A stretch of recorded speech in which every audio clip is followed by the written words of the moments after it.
Maybe when two of the largest empires with the greatest colonial projects of the last few centuries, Great Britain and America, are embroiled in the proliferation and creation of the Zionist campaign, it is wise to question the headlines that you are reading about what is happening between Israel and Gaza. I am Jewish and an Israeli citizen. My father moved to Israel in the late 80s from the USSR because of the law of return. The Israeli government was promising Jewish people across the diaspora citizenship, and a lot of Jews in the USSR saw a way out of an inhospitable regime. There were caveats. If you applied for an exit visa from the USSR, your passport was revoked because of the Iron Curtain, and you effectively could not return to the Soviet Union to visit your family. But then when the USSR collapsed, all of that changed, and my father was able to return with a tourist visa, and that is when he met my mom and asked her to join him in Israel. In the face of a destroyed government and economy, Israel was a lifeline for many people like my parents, but it was too good to be true,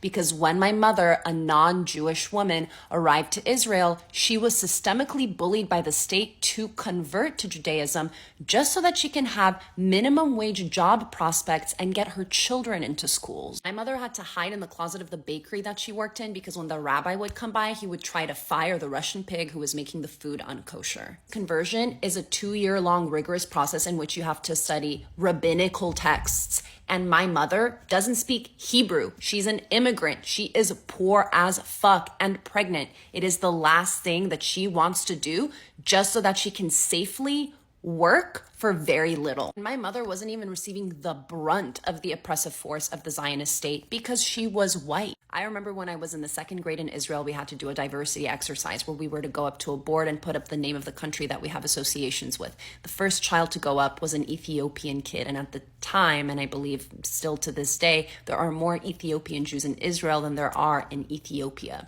Before anything could happen, children started booing and throwing things at him because he's black. He has nowhere to hide. And then a Russian kid comes up and he writes Russia. People are booing and throwing things at him. It is my turn, and I know that I cannot write Russian on that board, and I can hide behind my whiteness. I know that I am moving to America because we had just won a green card. So I come up to the board and I write America, and everybody starts applauding. 3 tenets of imperialism are at play within the consciousness of Israeli children: anti-blackness, the Red Scare, and American exceptionalism. The Zionist propaganda machine divides the Jewish people.